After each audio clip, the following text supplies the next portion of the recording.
Yeah,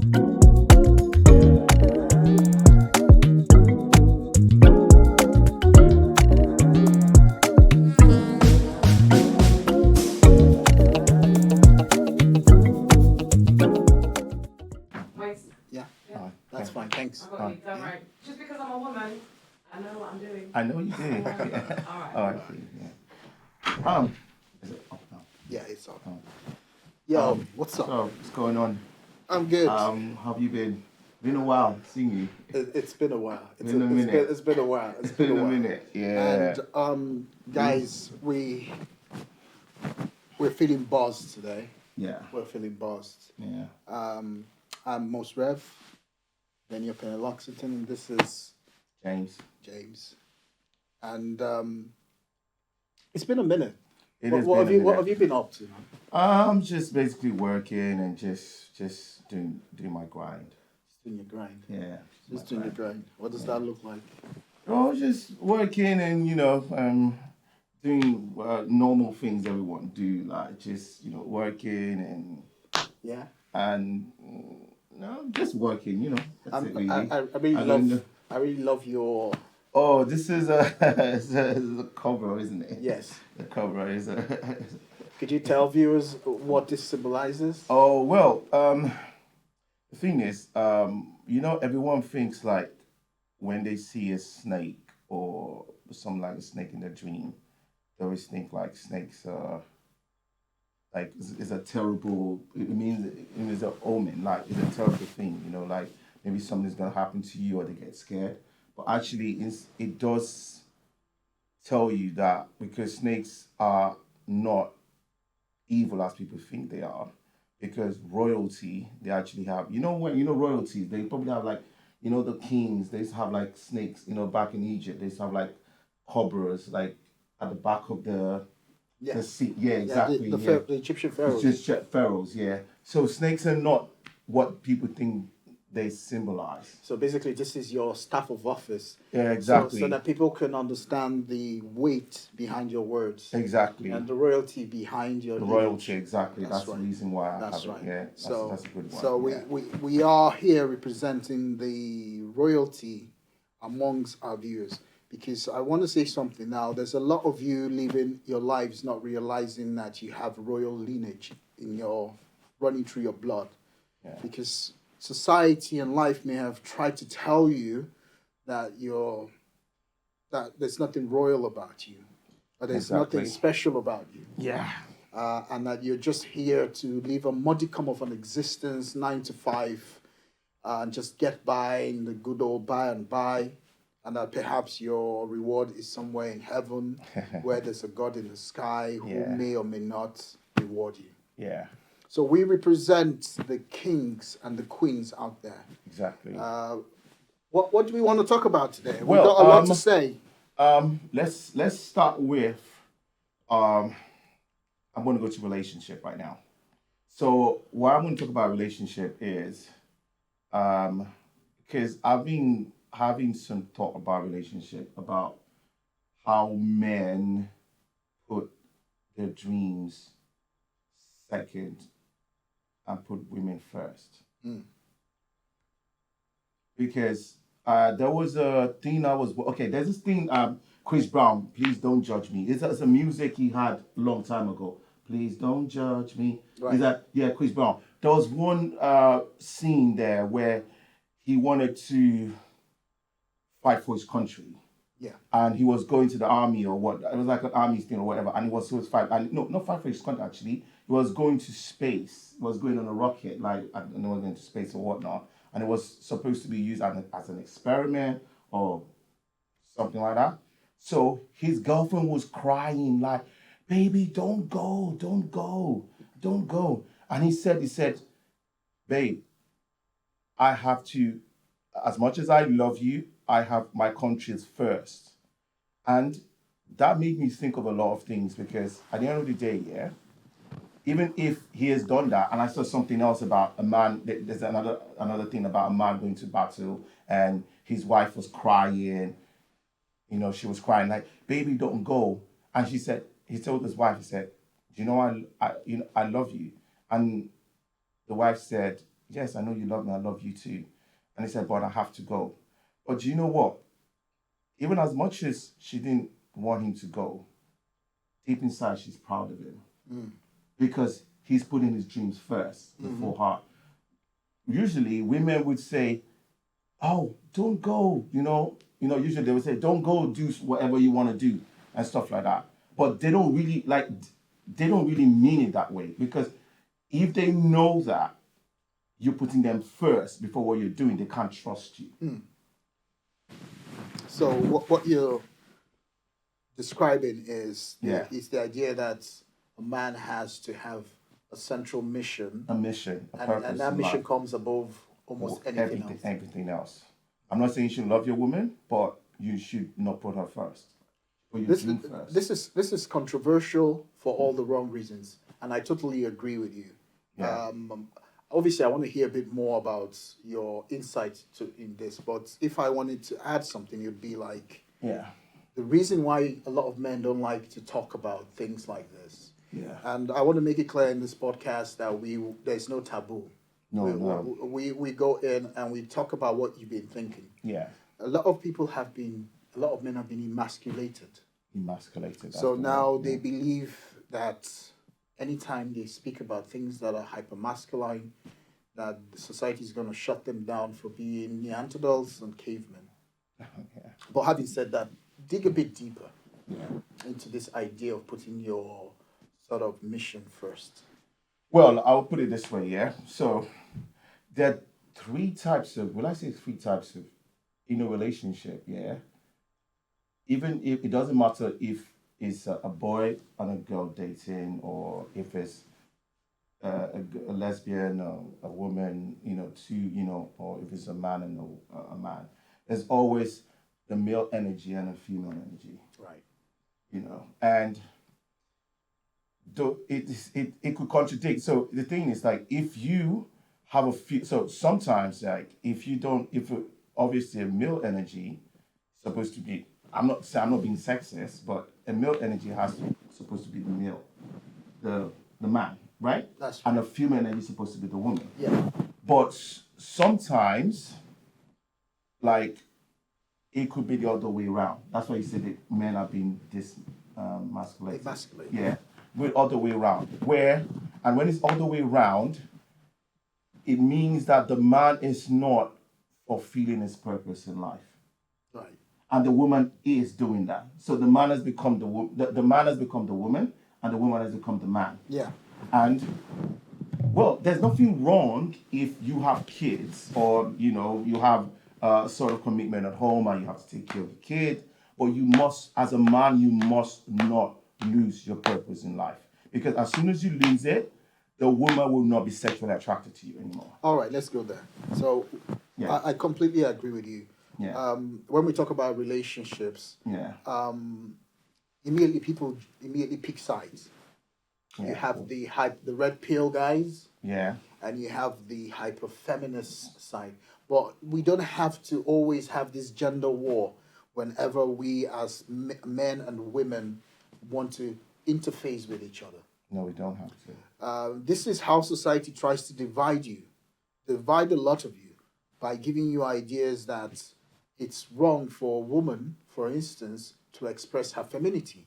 So now we have, and this is tying down to what James is saying, women now have to constantly put on a lot of masculine energy, Yeah. just to survive in what is often a very difficult world for some to live in. It's Exactly. not difficult for us. We're balling out.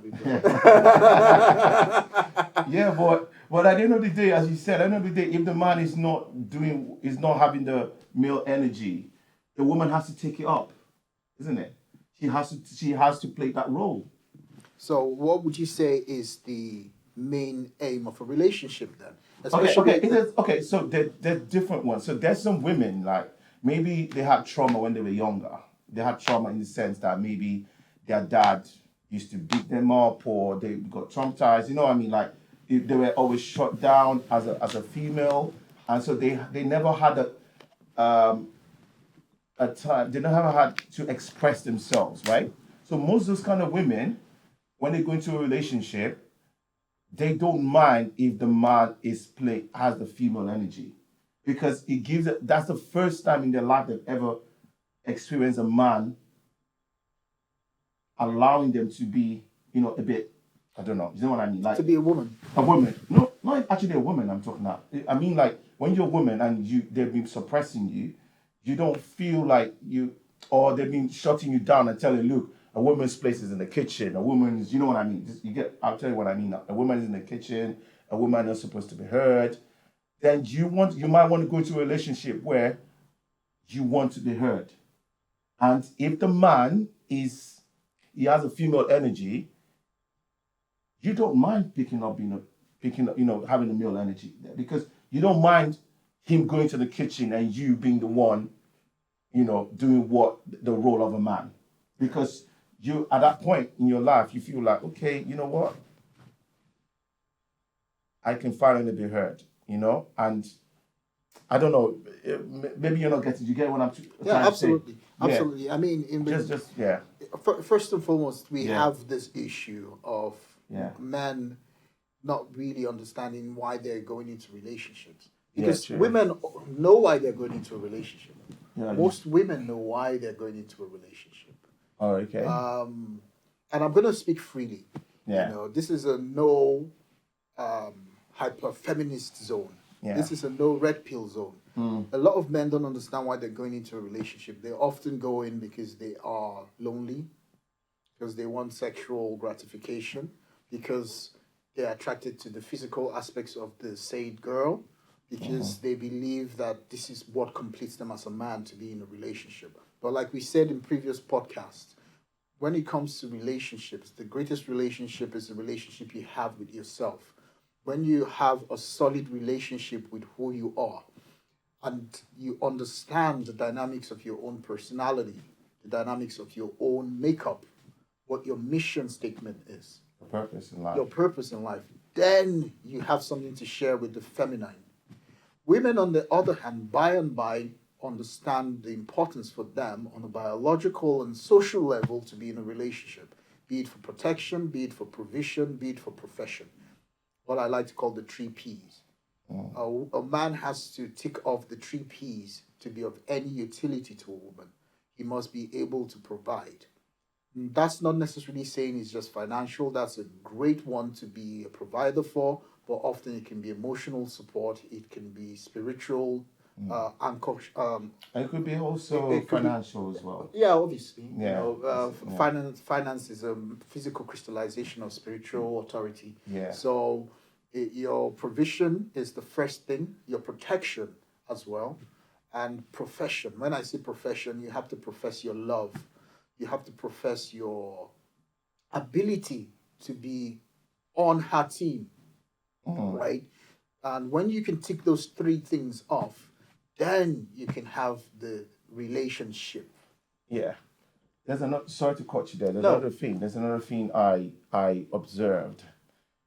If your woman's you and your woman having an argument, right, and she's telling you something, women don't lie, but they just do not say. So people think women lie, right? But they don't lie.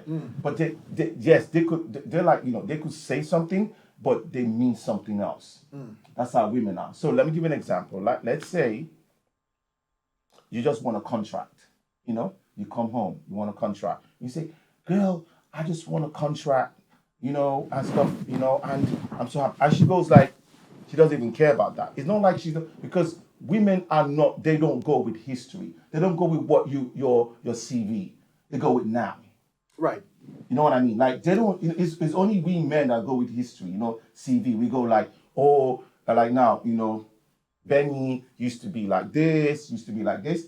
You could, like a woman, you could have done everything that was good. One mess up, it might be over. And why do you think this is so? I think women go with feelings. Right.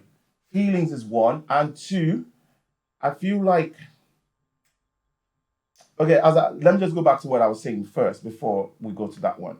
So I will tell you why I'm using that example, right? So you come home, the man comes home and says, look, I just want this contract. And the woman goes like, but wait, have you gone did you buy what I told you to buy when you were coming back? Because I left it in your suitcase. I left a note in your suitcase for you to buy me, I don't know, some groceries for coming back home. And you go like, oh, I forgot, right?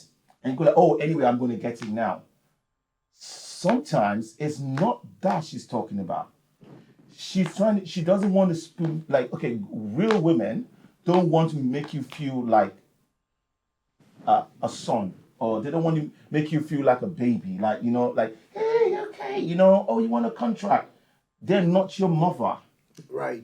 They're not your mother. They do not, look, they were, at that point, all she wants is, she wants love. What I'm trying to say is that when your woman is arguing, they want love. There's a reason why they argue. They're not arguing because of that. They're not arguing because of what they actually said. They're arguing because they want you to do something like a man. You want to be an alpha male, yeah? Shiva, you want to bring your Shiva, the Shiva out of you, right? So what do? You don't argue with her, all you do is just bring her close, smile, and kiss her, and say, babe, I'm going to get it, later, or something like that. When you do that, then she wants to listen to what you just did. Now, everything James is saying, in my opinion, only applies to what I like to call the ideal woman, or the virtuous woman. When you go to Proverbs chapter 31, it describes them. For those of you bibliophobes, you might want to tune out now, but we find a lot of wisdom in tradition. We find a lot of wisdom in the scripture. And not just the Christian scripture, but a lot of these traditions and the pillars laid down by intelligent cultures before us. So if you explore Proverbs 31, it speaks a lot about what is called a virtuous woman. There are certain women that when you show exactly the kind of affection James has described, it just turns out even more feral. Exactly. So we have to have this understanding of the fact that not all women are the same. Not all women are not the same. all men are the same. Exactly. So that comes back to what we said at the beginning. Why do you want a relationship? If you are going into a relationship as a woman, you often have a reason. Is it because your dad failed as a man? And so now you're looking for a father figure that can replace the vacuum created by the lack of a masculine model or role model in your life. Because you find that a lot of women, and this is some advice I want to quickly give to young men, and again, I don't mind caught in controversy. Look for women that have healthy male role models in their life. Be that a father, be that a stepfather, be that an uncle, a big brother, some sort of respect for the male figure. Unless, of course, you want to be that guy who is a fixer-upper. So you're there to fix somebody who's been traumatized, and that's fine. Often you might be called by God or whatever you believe in to fix somebody up, right? But if that's not you, and you want to hit the ground running with the right kind of energy from the feminine, you have to look at her CV. If you're looking for, if you're trying to employ somebody, you look at their CV. So you look at the CV of the woman. What is her relationship with her father, her stepfather, her uncles, the male figures in her life? When you tick that off, then you have a very strong foundation to build a relationship with her. Because like James was alluding to, when she says something, she often means something else. Something different. So a rule of thumb with women is women vote with their feet. Yeah, their feet. They vote with their feet. Don't look at what a woman is saying. Look at what she's doing. Exactly. Look at what she's doing. Are your messages unread? Is it taking her 3-4 hours to respond to your message? Especially in a society where everyone's glued to their motherfucking phone. Yeah. Pardon my French. Exactly. Everyone's glued to their phone. Yeah. Has it taken her 3 hours to respond to it? Maybe she's not that into you, bro. Exactly. Deal with it. Deal with it. Deal with it. And choose the person who is choosing you. She has to choose you. Right. She must choose you first. Right. If she doesn't choose you, it's not gonna work. Unless, of course, you want to end up on the sex offenders. Go for women that choose you. Choose who chooses you. Yeah, exactly. Guys, that's what you have to do. And there's another thing like I did notice is when a man is having his birthday, a woman would ask him like, "Oh, where do you want to go? What do you want to do?" Women don't really like that. Women like the woman like surprises. They don't like you. You don't like, for instance, let's say a man has a girlfriend, and the girl's like, it's a birthday, and he goes like, "Oh, baby, babe, where do you think we can go?" She can't trust you. It's not that. That's not a male. You don't. It's not like a male energy. She can't trust you because how can she trust a man that cannot even You're not leading her. You know what I mean? She can't trust you because you're confused. But when you surprise her, you just go like, so let's say like today's a birthday. You go like, "Babe, dress up. We're going to that place."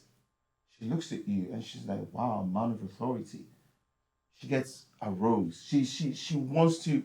She at that point she wants to kiss you, and because she feels that you know what you're doing. You're not trying to like, because at the end of the day, you asking her that question means you're telling her to lead, and she wants you to lead because it's her birthday. She wants you to be in control. Like it's a birthday. Search for places, look for nice places, book it, and just tell her. So let's help the young guys out there. Yeah. A lot of our viewers come from a different spectrum of ages. Exactly. We have people, we've done our demographic check. We have people who start watching this podcasts that are like 18, 16. And all did you say up like to 16 to 25? Exactly. Yeah, 16 to 25. So let's start from the basics. Yeah.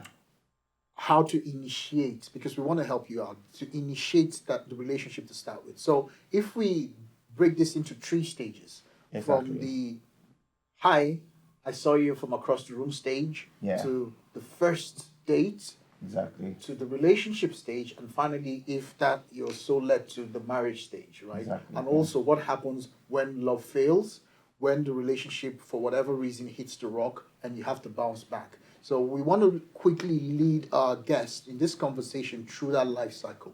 So if we say we start from the very first stage, in which a man has done his personal audit and said, "This is who I am, this is my financial capability, this is the kind of person I need in my life, this is the kind of woman that I can complement," and vice versa. Now I'm ready to go into the dating market, or the meat market, or the horse market. The meat market. Oh, that's funny. And find myself a mate, because the scripture tells us that it's not good for a man to be alone. No, of course. I notice on this show we're very binary, but that's a different conversation. Exactly. Yeah. So, from your perspective, you're a man of the world. What are your sort of tips in regards to the initiation stage, the very first stage in which the man has made up his mind that this is where what he wants? Well, first of all, we said it before. A man between going from that 16 to about even 25, not supposed to even think of women. Right. What's he supposed to think about? But it's dreams. Because look, at that age, it's so hard for you to differentiate your dreams from relationship. And from the dreams of others. Others as well. It just gets chaotic because it's hard for you to control. Because that's that stage where you get that crush thing. Right. And when people the crush thing, they don't know what they're doing. Because love is different from, crush. Infatuation, that's the word, infatuation, exactly. When you're infatuated over a girl, oh my God, it's like you can drop your dreams. And that's that age they drop their dreams. Because when they get infatuated, oh my God, I like this girl so much. Even they don't even know they're doing it. That's why we went to let's go back to father figures. Right. And mothers in that side would not, I would feel fathers will call that bullshit out. Right. Fathers go to the root of the problem. Good fathers, they go and take. So what they're going to say is to their sons, like, "Son, you can't, take it slow." You know what I mean? But it's because you cannot be, yes, you're infatuated. It would there's a possibility that you lose your dreams when you infatuated like that over a woman at that age. Because when you infatuated, you know how it goes. It has happened to me. And probably has happened to you, where you get so infatuated with a woman, and all the things you want to do is over. It's like a drug. It's a drug. Yeah, you just get, and the woman you infatuated with, she's She couldn't care less. She cares less. She's still pursuing her dreams. Right. Yeah, she's still pursuing her dreams and So stuff. so Yeah. in essence, we're still at the primer stage. The prime So stage, James doesn't want us to rush into the pickup stage yet. No, we'll not get yet. there. Not yet. But Not yet. what we're saying is between the ages. Let's leave Even the early teens out of this. Yeah. Because you should be at home doing your homework. Exactly. But Exactly. from 16 to 25, what Yeah. you're saying, James, is that Yeah. the guys need to chill. He needs to chill. And what is it? Focus on a craft, on a skill, A craft or on skill, education, sports, whatever the sports, case may he be. needs to take it seriously. But what of the difficulty in doing this? For instance, if you're a good-looking lad, Yeah. and you have the hormones roaring in your That's bloodstream, another thing, actually. and you have a lot of, especially in the hypersexualized age that we're in which the young girls and the young men are sexually active at a very early age, and they are taught by rap videos. Oh, that's another topic. Yeah, and exactly. by Hollywood, Yeah. that you've got to have a relationship. Exactly. And it's funny because one of my favorite artists, she used to be one of my favorite artists until she sold out. That's Thames. She came out to say that at the age of 29 she was still a virgin.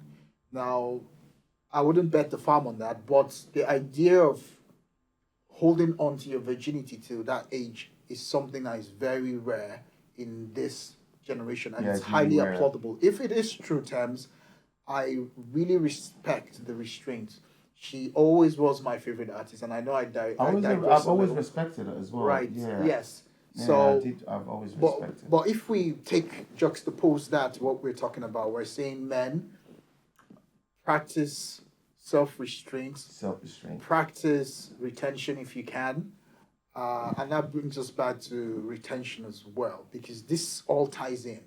This podcast isn't just a social discourse. There's a spiritual element to it. Exactly. So when we're talking about retention, we're talking about semen retention. Oh, that's really important. We won't go into that so much in this particular podcast. That will be for another podcast, James, because that's a really deep topic. That's a very deep. But when you can retain your essence as a man, your discipline and your sexual energy, it enables you to crystallize the Christ consciousness in you, and that then enables you to receive a download from higher dimensions that tells you this is why you're on this planet.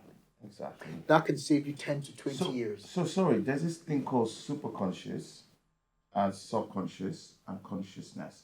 So what's the superconscious?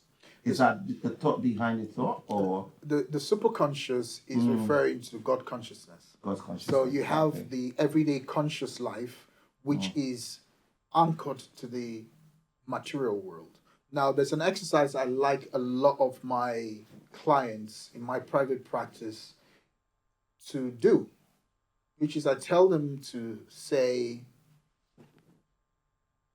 hey, in their mind, for instance, or say their name in their head. And they often say, okay, I've done it, Most Rev. Yeah. And then I ask them, who spoke? Did you hear yourself? They say, yes. With what ears did you hear? Because you've screamed something in your mind, and without vibrating physical sound, you were able to hear it. And without your eardrums being able to vibrate and process the sensory nature and electrical impulses of sound, you were able to hear yourself. So who spoke and who heard? Now, that part of you that can speak without words, that can hear without ears, and can see without eyes, that is your higher dimensional self. That is your superconscious self. Exactly. Now, the unconscious self is the aspect that takes care of setting things Is it unconscious in or the is it background. subconscious? The subconscious, Subconscious, yeah. subconscious, unconscious, they're pretty Unconscious, much yeah, they're probably the synonymous. same, yeah. They're very synonymous Similar, yeah. because they are going on in the background. In the background, Right. exactly. But your superconscious is in charge of everything. Is it divine? It's divine. It's your divine self. There's an aspect of you that is in existence in a dimension higher than this, and it's dreaming this world into existence. So you have the illusion that you are a body or that there's a physical existence. However, that's simply your superconscious self dreaming this reality. Dreaming, exactly. So do you can you put superconscious to when you actually dreaming as well when you're sleeping? Is there a similarity to Now that? the dream world, and I have Yeah. and I have a book out called Dream Magic. I'll put a graphic of it here. It's available in every fine shop. Dream Magic and Invoking Christ. Dream Magic talks about how you can use the world of dreams to jump timelines and to jump between lives. Yeah. What does that all mean? And again, we won't go too deep into that because we'll have another podcast where we go deeper into the spiritual issues. We want to kind of stay on topic with relationships. But having said that, your dreams are a playground for your mind. And the dreams that you have are simply stargates. They are portals through which your higher dimensional self explores parallel timelines, different potential lives from the past, from the present, and from the future, all in one. That is in now. That is now. Isn't That it? is in the now. Yeah. That is in the now. Mm. But we do need a whole podcast to For really that one, digest yeah, that. we'll talk about that in the So, next but podcast. Yeah, we should talk about that. where so. where we can really go into explaining what dreams are. So now we're talking about spirituality. Now we're going from religion now to spirituality. Exactly. Religion is man reaching out to God. Spirituality is God reaching out to man. Exactly. Do you know what? What fascinates me is, you know, in the book of Enoch, right? When Isaiah,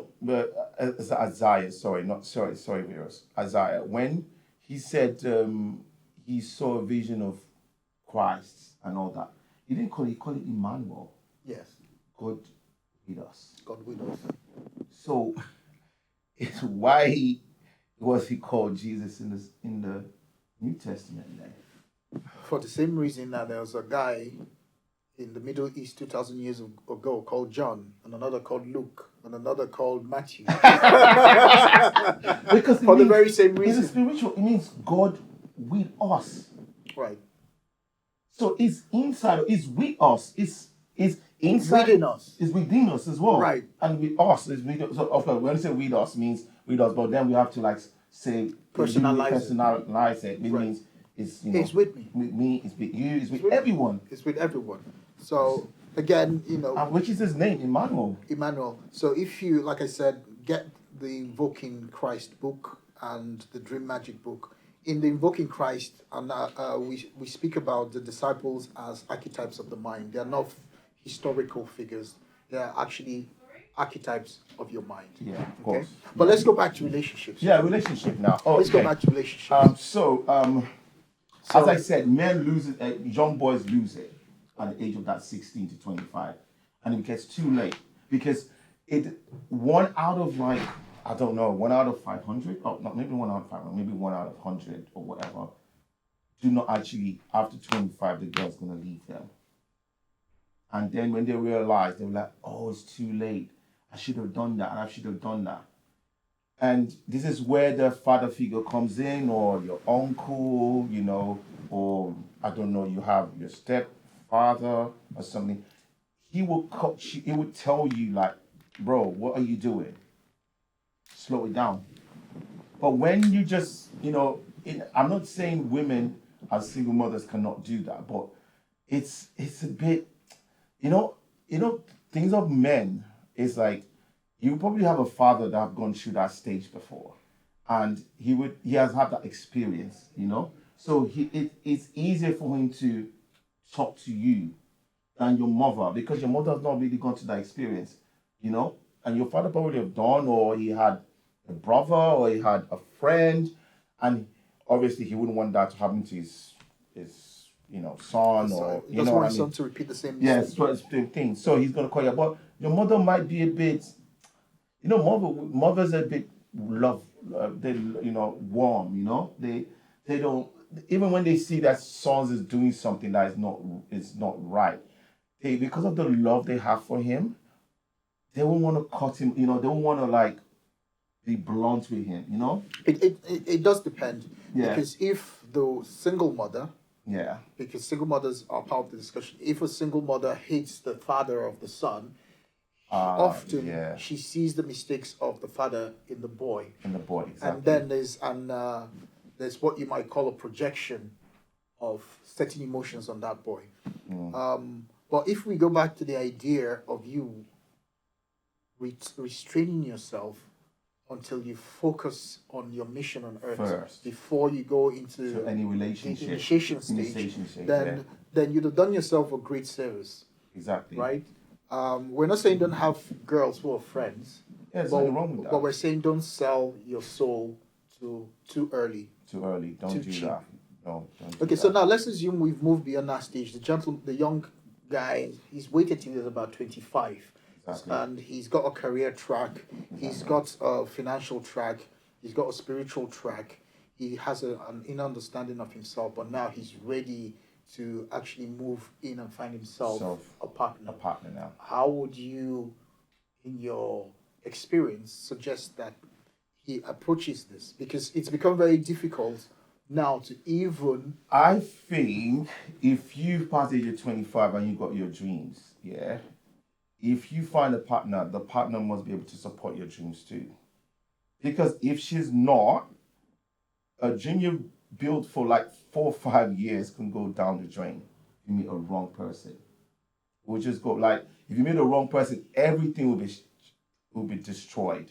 So you need to find a partner like has your interest in heart, and you have to do the same to her.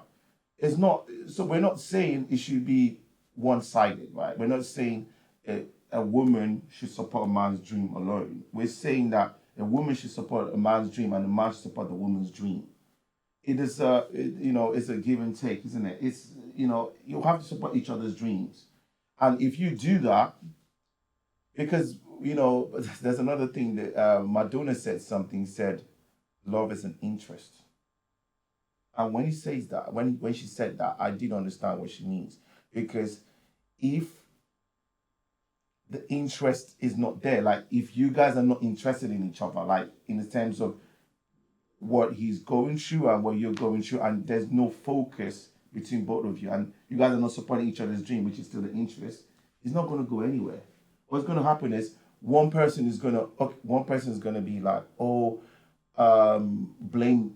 When you start blaming your partner for your fuck up, it doesn't work anymore. You know what I mean? You need to be accountable for whatever you're doing.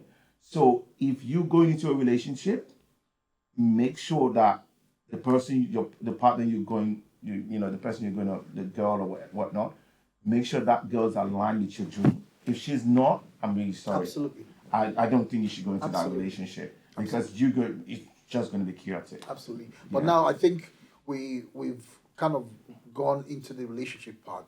Yeah. If we can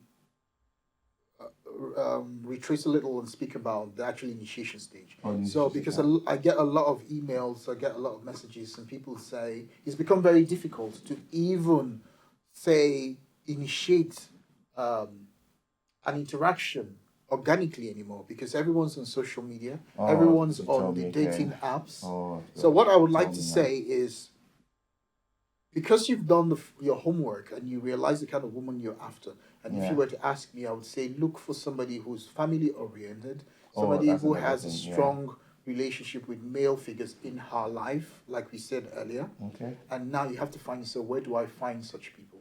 If you are looking to be a Hollywood actor, you would be doing yourself a disservice if you lived in Birmingham in the United Kingdom. You'd be better off living in LA. If you wanted to work in the biggest tech firms in the world, you'd be doing yourself a disservice if you were living in Timbuktu or Yeah. Zanzibar. you'd be better off living in Silicon Valley. So you mean like being in the right place at the right time? You have to go to where the energy is. And for Yeah. those kind of homely girls, you want to be in the food markets. You want to be in the whole food shops. You want to be in the libraries. You want to be in the museums. Yeah, You want that's to be the in the place, galleries. exactly. You want to be in college, right? You don't want to be in the clubs. No, you can't find You're not them. going to find them in the strip club. No, You're not going to find them in the bars. no. You're not going to find them in They Walmart. might come to the bar once in a while, but this is the thing about bars as well, which I would say something, because if a good woman comes to the bar, yeah, she's having the same mindset the same thing you just said now. She's thinking herself like, you're not gonna find a good man at the bar, so it contradicts. So of course, a good man can go once in a while to the bar, maybe once, or she goes for a birthday party in the bar, But her mindset's already, sealed that she ain't gonna find a good man at the bar. And you're saying the same thing.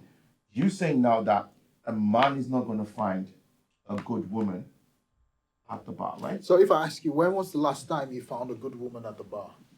Personally. I was really young. Right. I was, I think that was the first time I actually, maybe 25. And did it work out? It did work out. Yeah. And you know how it worked out? If you notice something, this is how I found that time was, she was sitting alone. Most good women get uncomfortable when they go to bars. They're not.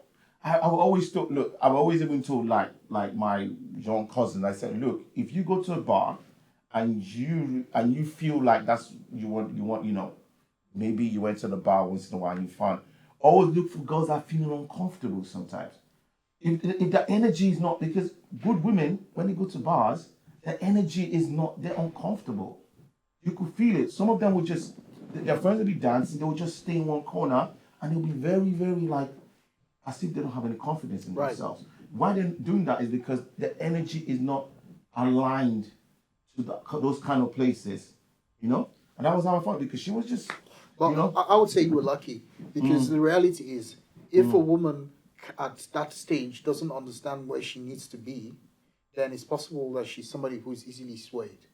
So, the same way women know where to find a rich man. So when a woman wants a guy with a certain level of financial ability, she's not going to go to Walmart to find him. She's going to go to the country clubs. She's going to go to the high-end boat parties. Of course. She's going to go to the financial districts. She go to high-level parties, Exactly. etc. So that's the same energy I want the gentleman to take. So whereas James was blessed that it worked out. It once in often it doesn't. Doesn't, but now let's assume you put yourself in that environment. You've gone to a gallery Exactly. and then you've seen this. You've seen a prospective love interest. Yeah. Interest. You said love interest. Love interest. Interest is still there. The interest. That word interest must be there. Yeah. Exactly. Love interest. Yeah. So what next? Put down your phone. Interact. What's happened in this generation is that the men have become scared of women. Because we're always on the phone. They're always on the phone. Because they're always on the phone. Always on the phone. They don't even know how to talk. They don't even know how to talk to their friends anymore. In real life. So how are we going to do this? Are we going to be a society of phone drunk, emotionally stunted men who rely on red pill videos to get by in life? Or are we going to put down the phone and do what the Most Reverend and James is suggesting? I would listen to us. What you need to first of all do is, now that you're in that environment, look for choosing signals. Exactly. I've had a lot of people say choosing signals are useless. Yeah. But without looking for choosing signals, you've already lost half the game. The reason is because you choose people who choose you. Now, because you've already put yourself in an environment where the talent that you're looking for is there, Yeah. any choosing signals you get from that environment will be amenable to your long-term goals. Yeah, exactly. If you were in a It's strip long-term club, goals. right? If you were in a strip club and you were getting choosing signals from a stripper, Mm. it's still choosing signals. It's still the same, yeah, of course it is. But Yes. is that How what you're long is looking it going to for? go? What longevity? How far And is it how going to many go? people is she giving those choosing signals to? Well, is she a pro? She's right, right. Well, There are three rules: yeah, make contact, make her laugh, make a date. that's it. You have to make her laugh, and I'm not saying be And, Kevin you, Hart. and if you say in the gallery, talk about the paintings. Talk about life. Talk about something of mutual interest. Yeah, even the painting, because mutual interest is the painting. She came to the gallery to look at paintings. Right. Talk about that as well. Yes. And from there, make her laugh, do a Make little her bit laugh. of jokes, and make her laugh. Of course, she's gonna give you a number. She will give you the number, but Yeah. you know, don't go like a hawk. You know what I mean? Just don't Right. go quick and go like let her feel that you're actually interested in the gallery. You know, because if you go, so the thing is, yes, I do agree with you, but if you're not interested in paintings, don't go to the gallery. Right. Because you're then just a creep. A quick, exactly. Because you're not interested. So why are you going to the gallery? It's if you're interested, then it aligns with her. Because the thing is, women do not go somewhere they don't have no interest in. Unless they are pros. Exactly, and that's when it's not going to work because Yeah. that's what she came for. Yeah. Exactly. But if she really likes paintings, that's how you get her. You know, she likes paintings. You like painting. You guys talk about painting. Is that what's the famous painters again? Michelangelo, Caravaggio. You talk about that. You know, it just aligns together. Right. You know. Then from there again, you make her laugh. You know. Then don't do it. Don't be. That's the first thing you get her number. Oh my God, that is going to be ridiculous. She's going to be like, you're creep. Right. Yeah. Unless, of course, you're 6'8". Yeah. 6'8" giant. Exactly. Yeah, but don't do that. Just, you guys have a conversation and talk about the paintings, talk about, then you can now relate the paintings to life. Right. Because artists, their paintings have meaning. Right. And the meaning has is aligned to. You have to finish? Okay. So the paintings go with, aligns with what is happening. And yeah. Just add to what you're saying. Yeah. When you get her number, Yeah. don't be that guy that calls her before she even gets home. Oh, I know. Exercise restraint, gentlemen. Restraints, yeah. Let her get home.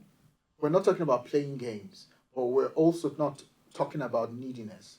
Because one of the things that will immediately make issues difficult for you in this dating game is neediness. If she can feel that you're needy or she no, it's not gonna work. Because women like guys that want them but don't need them. Exactly. There's a difference. Mm. Okay, so now because we need to make a bit of progress. So now now you've taken her number. Yeah. You've given it a day. A day. And then you've called her. Yeah. You have to make a date and get off the damn phone. Don't be that guy. And James might have a contrary opinion, but this is what works, guys. Make a date. Be specific. And get off the phone. And get off the phone. So, hello, hi, it's James on the phone. Oh, if she says, which James? Then you know that you're out of the game. Yeah, that means she doesn't even remember you. I say, oh, do you know what? Wrong number. I'm sorry I bothered you. Yeah. Have a lovely day. Make an excuse and get off the phone. But Exactly. if you already made her laugh and you had that connection at the gallery, as an example, and then you called her maybe 24 hours later, she'll remember who James is. So now she's saying, James, it was nice meeting you. And you speak a little for a couple of minutes, and then you say, hey, join me. Now listen to the language your uncle here is using. Join me at this restaurant at this time. I would love you to join me. It's an invitation. An invitation, exactly. And by making it an invitation, it means that you could actually go there on your own if she says no, because your life is so complete. Yeah. But you just want her to join you. Yeah. So now she can say two things. She can, because women who like you will help you. They'll make it easy for you. They'll make it easy for you. They will put roadblocks on your path. You have to exercise restraint. But you know the funny thing, sorry to cut you there. The funny thing is, you said when women like you, they make it easy for you. Even sometimes, in my past, I mean, like, you know, when I dated, when I was, you know, my, you know, long time and whatnot, whatever, I noticed something. Even when you fuck up, if she likes you, she will refrain. She will make you on it. Of course, you fucked you up. Try and unfuck you or up. fuck you up. Yeah. Because she really likes you. Right. Yeah, but it's rare. It's really rare, though. It's really rare to find stuff like But that. if you've done the homework that James and I spoke about earlier, which is you've not rushed into the process, you've taken time. Your fitness is there because you're going to the gym. Yeah. Your financial life, you don't have to be a millionaire. At least you know you got a life. At Right. least you know you got a life, you know? Right, and you just want her to join you in join that your life. Yeah, You exactly. don't want her to come and be your mommy No, or your yeah. emotional dummy. Exactly. Right? So you're on the phone, you've invited her, you've given her a specific day, specific time, and you're specific and you're direct. If you have a car, you're going to drive to her house like a gentleman and you're going to pick her up. If you are not a driver, then you make alternative arrangements for her to meet you there. Yeah. If she says that she cannot make the date, this is what you're going to say. You're going to say, maybe next time. And then you make your excuses and you hang up the phone. So you give her an opening, maybe next time. So now it's up to her to... Right. Yeah. And also, gentlemen, never accept a maybe date. So if you've made the invitation for her to join you... So you need to be exact. It has to be exact. Yeah. If she says she's unsure... Precise, yeah. Right. If she says she's unsure, you could ask, you could help her out and say, when works for you? When it would work for you, yeah. If she says, oh, I'm not sure, my calendar is all over the place, I'm not really sure, then that's a maybe date. That's the point you're going to say, let me know when your schedule clears up, maybe next time. 5 out of 10 times, if you say this, she will immediately, right there on the phone, create the appointment. She'll reschedule. She can help you out. Yeah. She can tell you, I will call you, let me just check my calendar. That's different. That's different, yeah. But when she says, I'm not sure, maybe, it's most likely because the attraction is in there. Or there's someone else. Or there are a couple of guys. There are a couple of guys. Or there's a guy she's already seeing, Yes. but she doesn't know how to tell you. Right. Yes, because sometimes some women are very... Polite, to be polite is not... That thing of women being polite is not helping that guy. No. You need to be straightforward and say, look, I have someone I'm seeing, you know, but sometimes I feel like some women like too much attention.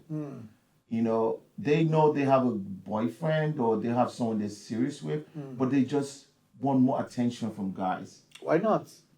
Yeah, but you're not making it good for that guy, because if you're straightforward with the guy, then he would. That's often because women expect a man to be able to read between the lines. Yeah, but okay, now we're going to go back to what we said about 16 to 25. How many boys are going to read between the lines from that age? Right. Very few. Very few.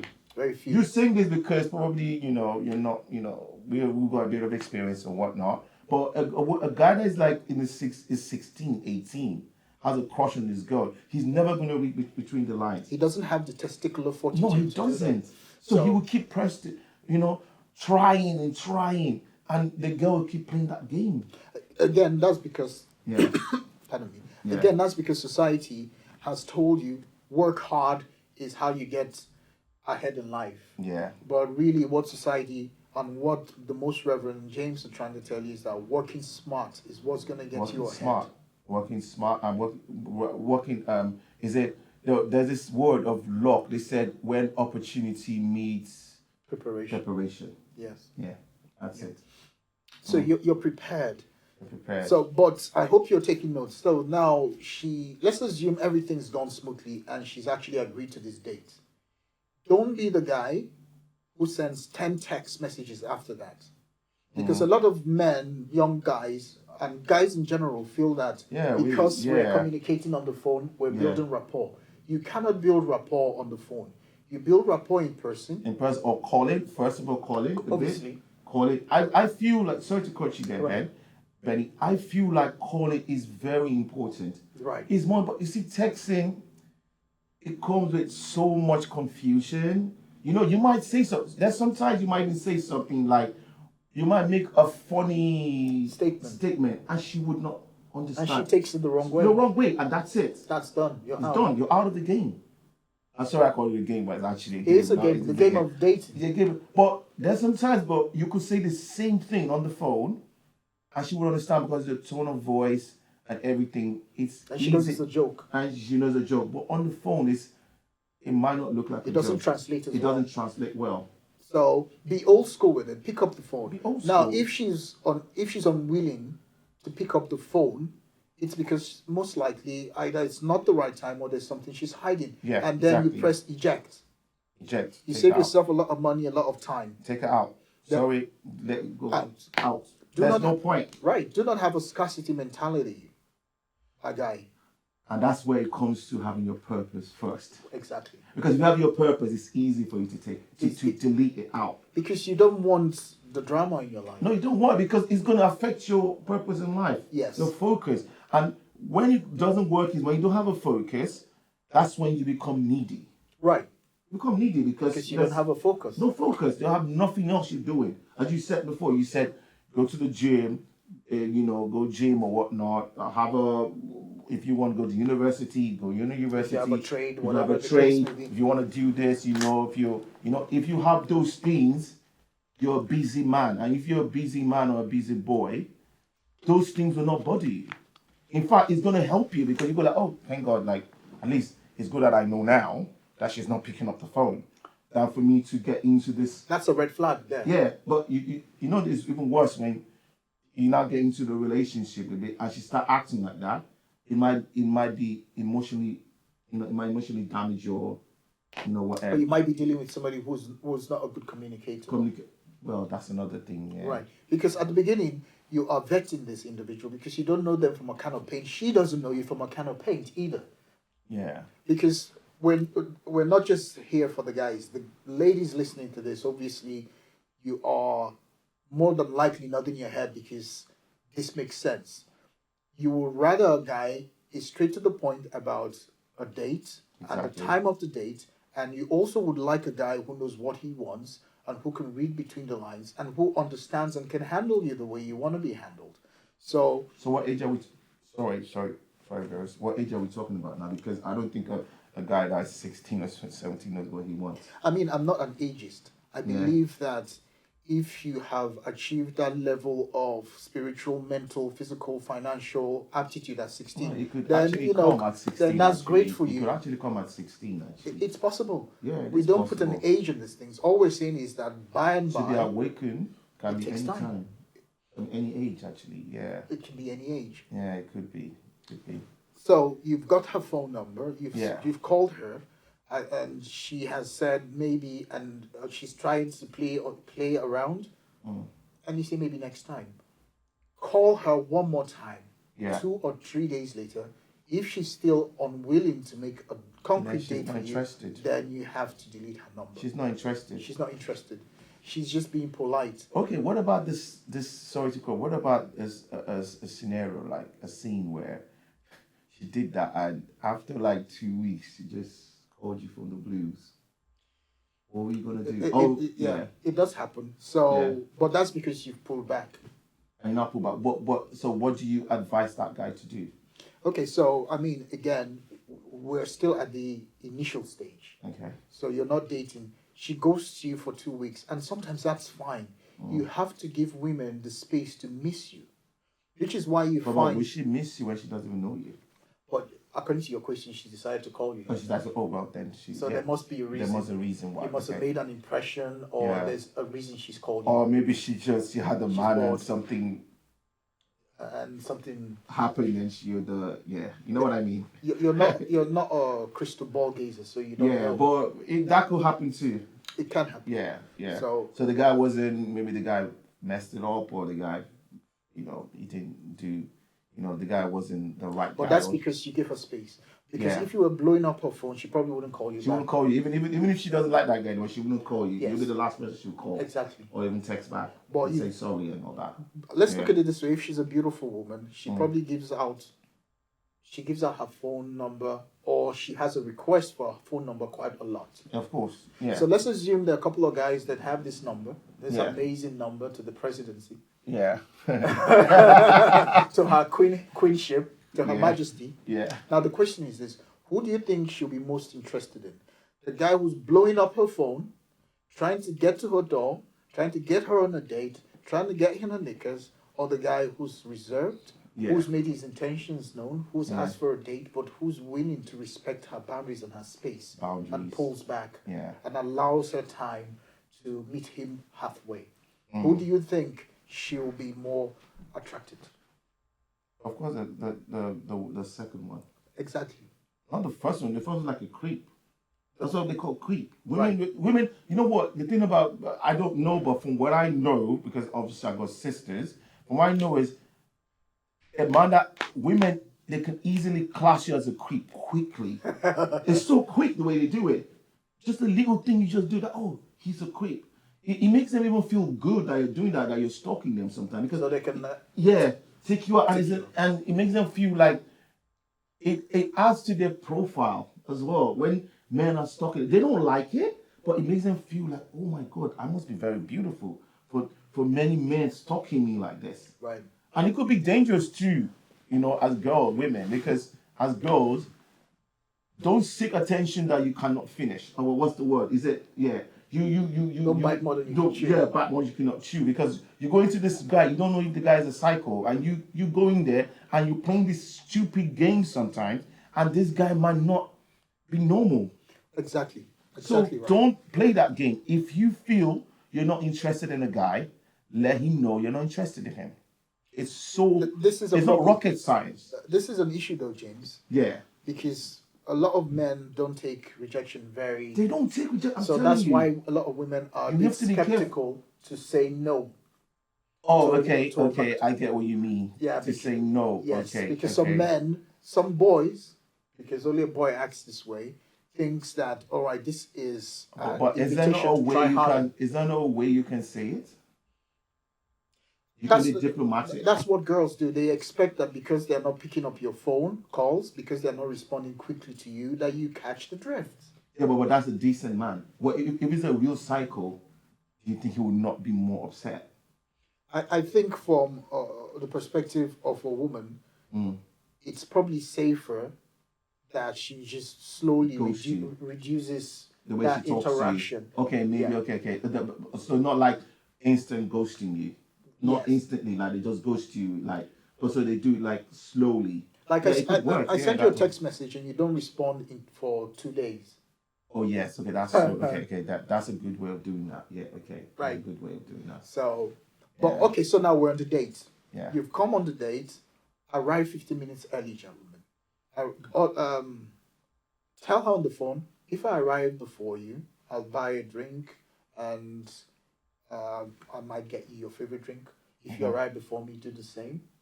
Do you think it's right for you to get a drink for a woman because you don't know her? I mean, Because you could get a drink for yourself. get a drink first for yourself, and when she comes, then get her a drink. Exactly, you could do that. Because sometimes it could, because I understand. you understand what I mean, yeah. Because she might think, why isn't getting him a drink? No, is that's it gonna fine. spike it or stuff? You know what I mean? Because that's fine. you have to be careful. Absolutely. Yeah. So Absolutely. as you said, I totally agree with you. You come 15 minutes early, wait for her, get yourself a drink. As soon as she comes, you can how you want to introduce yourself again, or make her, whatever you do. Let her sit down. Sit down. Okay. What do you want to drink? She say that you go and get her a drink and bring it to her. Right. That's fine. And don't be that guy who thinks just because you bought a girl a drink, you suddenly own her. She doesn't owe you nothing. She doesn't owe you anything. Don't be that guy who She gets owes you nothing. a girl a drink and then owes you nothing. and then you're both nursing the drink. The whole point, Owes you nothing. the whole point of the date is Is so to get that to know each other. get to know each other, but most likely to make her laugh, to make her Make her comfortable. laugh. Women like that. Make her laugh, make her comfortable. Don't talk about Trump, even though we love Trump. Even though we The love Trump. politics of the first date. No. She's not gonna. Even if you text her, she'll be like, "This guy's a Right. creep." No heavy stuff. No heavy. Just Don't talk just about your light ex. stuff. Just talk about your ex. Don't No. talk about your ex. It's a red flag. Right. Mm. And here's a little tip. No, very few people will tell you this.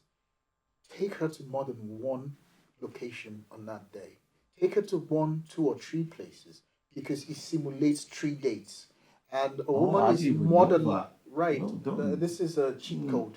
Oh. And that's a little cheat code for I like that. Yeah. take her to 2 or 3 dates. Yeah. So after you've gone to the first location, you can bounce out. We call this the bounce.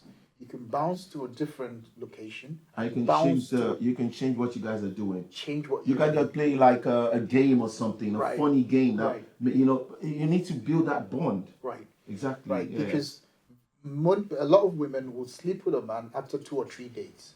However, when you simulate 2 or 3 dates on the first date, you radically improve the chances of Seeing on the her first again. date or actually sealing the deal on that first date. Yeah, of course. Right? Of course. Yeah. So while we're not advocating promiscuity, we're actually advocating what works. So the choice is yours. You can spread the 3 dates over 2 or 3 weeks, knowing fully well okay. that you might not meet her again the next day, Okay. the next Now. date, Yeah. or you can simulate those Yeah. 3 dates Yeah. in 1 date. Okay. Now let's talk about money relating to relationship because money plays a big role in relationship. So now let's dive back a little bit to money because because if we keep telling guys about how to get women, if you don't have the financial capacity, it's not gonna work. You know what I mean? You need to, as of course we talk about your purpose in life, your focus, but now you're focusing your purpose. How do these young men find, what to do, or how do they make money, and how will they make money? And, do you wanna? Nudge. Yeah, Yeah, that's a bit better. that's right, Yeah. Yeah. How will they make money? And So let's talk about money. yeah, let's talk about money. Exactly. Okay, so- let's talk about money. We'll look at it from this perspective. Yeah. From a spiritual, from a mental, and from a physical perspective. From a physical perspective, you make money when you sell your time. From a And mental produce services. services, so Time, service, yeah. you go to your 9 to 5, and the employer looks at you and says, "Young lady, young man, your time's worth 20, 30, 40 pounds an hour," and that's all. Yeah, And that's all. that's if you're working as an That's employee. on the physical level. Yeah. On a mental level, you get money by exchanging your ideas. Ideas, exactly. On a spiritual level, you get money by realizing that wait for it, drum roll, that you are money. Oh, you mean like what do you call that? Affirmation? Affirmation is simply a tool of identification. It is. It's a tool that helps to attune your mind to your identity. Because if you go to a place like Nigeria, the first thing you hear people say is, "Who are you?" Or, Who are you? or they Yeah. say, "Do you know who I am?" You know who I am. It's a bit of a black thing. Do you know who I am? Yeah. Who are you? So when they're upset. Absolutely. Yeah. Absolutely. When you go to the bank to get your money, they want your ID card. When you go to the airport to catch your business class flights, they ask for your passport. Identity. The world is run on identity. Yeah. So if you're a billionaire and you don't have your identity, you can't withdraw your money from your bank. No, you can't. You can't liquidate your stock options. Okay? There might be some people who look at you and say, "Oh, I know you, you're a billionaire, but I still need your ID." Yeah, because that's a policy. That's the policy. Yeah. You can't go against the policy. So the question is, who are you? Who the devil are you? You are here in this world as a spirit who has lost an identification of who they are. That's why you're lost. That's why you look for who you are with Megan Thee Stallion. That's why you look for who you are in Beyonce, or as Donald Trump Yeah, would you say, now start looking Beyonce. in who you are from all these people, from musicians and actresses, That's and right, from all, your yeah, parents, from parents and stuff. and even Yeah, from financial achievement. yeah. So identity is at the spiritual level. So at what level do you want to play? If you want to play from the physical level, and I actually have a book in the works at the moment. It's called Money Magic. That's probably gonna not be out for maybe the next 6 months. When it's out, I will make that available to our viewers. It's called Money Magic, where we talk about money because it's an important thing. There are a lot of religious people who have the idea that money is an evil thing. Yeah, they say money is the Okay. root of all evil, they say. And innit? nothing could be further from the truth. Um, Money amplifies who you are. If you're already a dysfunctional soul, money It makes amplifies it, your yeah, dysfunctionality. it does come out. Yeah, So when we're talking about money, you need to decide where you want to play. Do you want to play at the level of the physical manifestation, the mental, or the spiritual? Now, 90% of people play at the physical because they exchange their time and their energy for money. yeah. The big players, the Elon Musks and the Bezoses and the most Reverend Benton, Luxingtons and the James of this world operate in the mental and the spiritual level. Spiritual level. You have to match it up. You have to Yeah, decide. just, yeah. So, from a mental level, you want to identify an idea, and that is the idea you exchange for the energy of money. In the spiritual level, you have to establish an identity, and that identity is what rewards you with money. So, do you think like wealth goes with spirituality and riches goes with the physical? I mean, if we're talking about just good old fashioned money, Mm. the money, Because wealth is different from riches. I mean, the difference is merely semantics to me. I think when we talk about wealth, most people just want us to focus on the money, even though you're absolutely right, and it encompasses mental well-being, health, That's wealth. and all of that. Yeah. It's an It's all-encompassing all yeah, state. the money, your mental state, all Right. those things, and people you've helped. Because I feel like being rich, sometimes. So from what I know about wealth, like when they said people like that, there's a guy called Mansa Musa, right? Mansa Musa, yeah. Mansa Musa, yeah, that's wealthy. That's not rich because wealthy is like he went when he was going to Mecca. He was giving gold or whatnot. He was giving things and gold went down. That's wealthy. Like wealth is when someone is wealthy, they help people around them. They they set them up. They make sure like they carry people with them. Or rich people, they don't really most. That's why I think of rich people. Rich people might just be rich, but the people around it they don't care. They just themselves. So I feel being rich and wealthy is different. Absolutely. It's different. So, I don't know. but I think I know. It's not like I'm saying I don't know. I actually know. That's how so I we're see dealing on in the financial riches, Yeah. and the wealth is more about the holistic aspect of it. Holistic. Exactly. It's holistic. And now, can we tie that down back to relationships? Because Yeah. we will skip from the relationship talk to money within the next few moments, but we Yeah. want to just Finish give you the guys topic. finish this topic let's about finish it. relationship. Yes, let's do that. Yeah. Because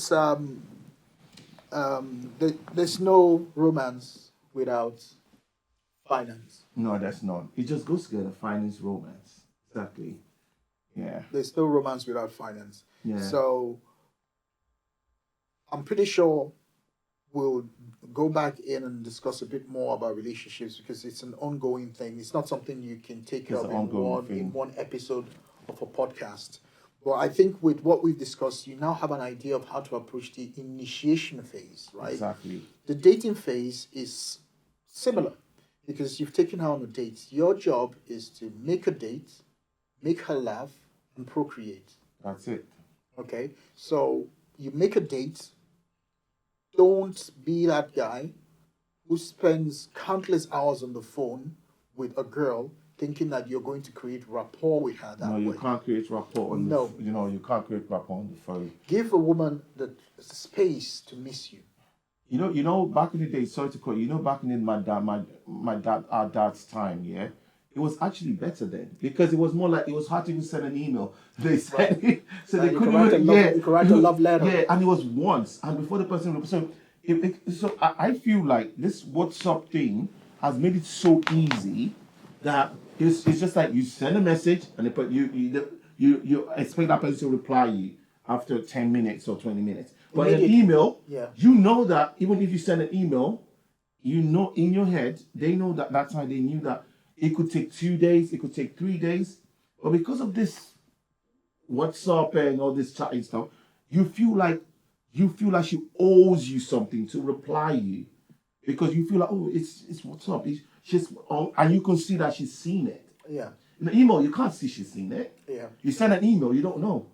Even if she doesn't see for 2 days, even if she's seen it instantly, you do not know that she's seen it. It gives her space. It's space. Well, WhatsApp doesn't give us space these days because someone sends like let's say you send me a message and you can see I've seen it, and then there's this expectation to reciprocate.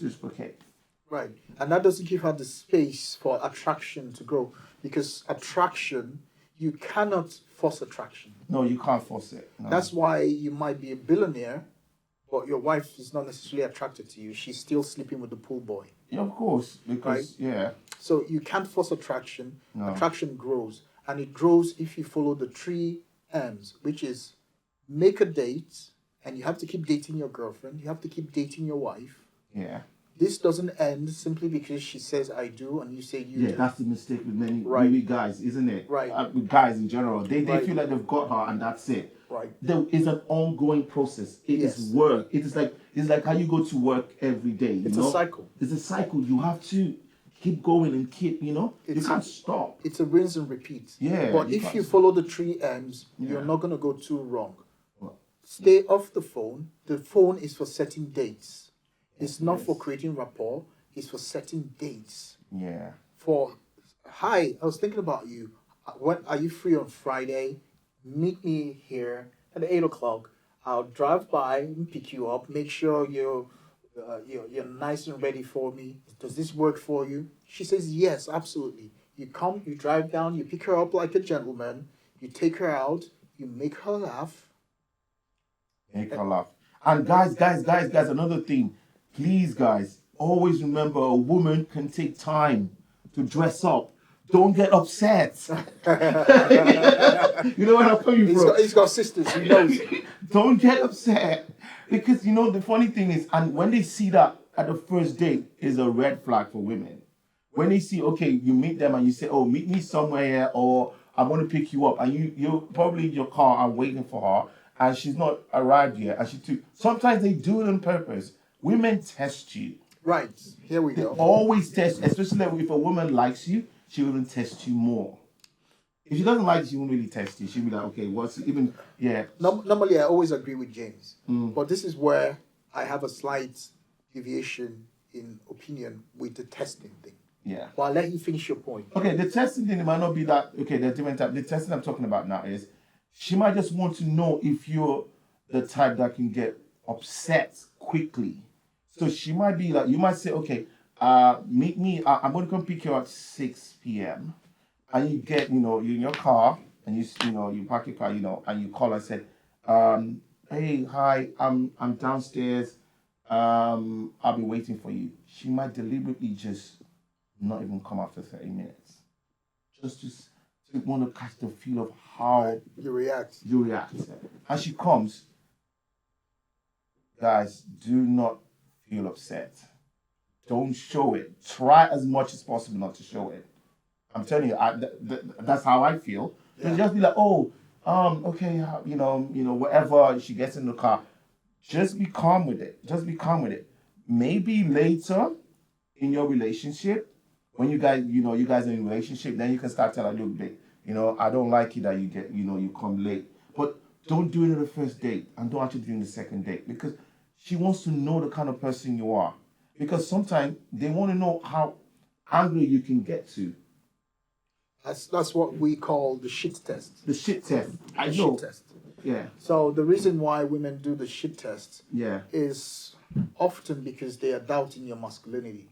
That's Yeah. I think that's why I have this a slight deviation. I mean, me and James are on the same page. On the same page with Yeah, this. yeah. But my slight deviation with it is Yeah. the shit test happens when when she's seen a chink in your armor, when she's seen a potential lack of masculinity somewhere. So she wants to test that to see yeah. if what she saw It's true, is true or not. not. So, Yes. but women yes. will not shit test a man that's proven himself time and time again to be Yeah, but how do you prove your timing? That's what I just said. It's the first date. How are you gonna prove it? right. But if Yeah. the attraction she has to use high, because Yeah, it could I, be I, high, I like yeah. to rate attraction Yeah. from 0 to 10.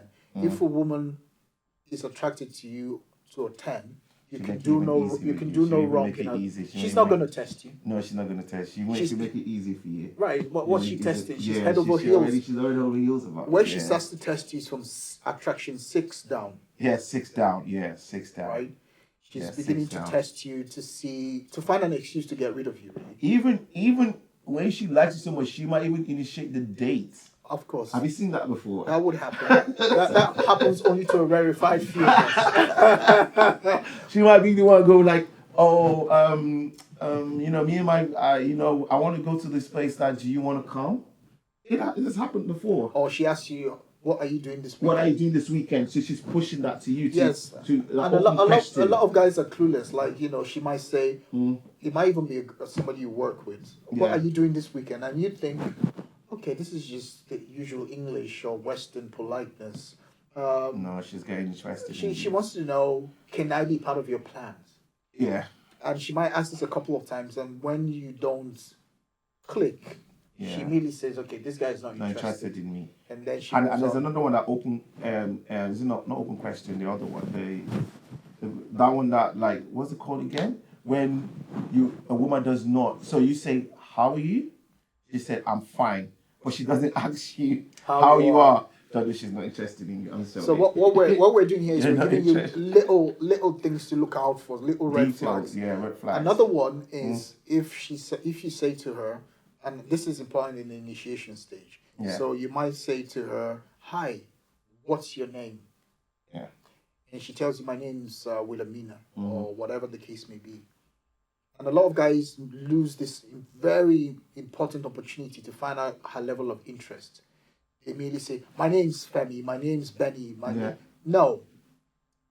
Find out if she asks you what your name is. Yeah, don't jump into. Don't jump in. assume. So, hi. Hi. Blah, blah, blah. What's your name? My name's Wilhelmina. What's your name? If she's not interested, she wouldn't ask. She wouldn't ask you your But name. if you jump and say, "Yeah, my name is James" or "My name is Benny," You've lost the opportunity. Opportunity, exactly. Okay. So that's the initiation stage. Follow these rules and you'll be able to get her to her door, get her to the restaurant, take her on a couple of places. And guys, there's another thing. When you start dating a girl, if you see in her, let's say when you were dating her, she was in shape or she was beautiful, whatever, never tell her to go to the gym, but guys. Unless you met her at the gym. Yeah, never do that. It's a red flag. Because she will be like, "Oh, so he doesn't even he doesn't like the way I look like." Look, never say that. It is very rude. You don't tell a woman to go to the gym because you wanna. No, you chose her. If you don't like it, get somebody else. Get someone else. Stop putting what you want. Like you obviously, if you've I totally understand. Like things change in life. We all change, don't we?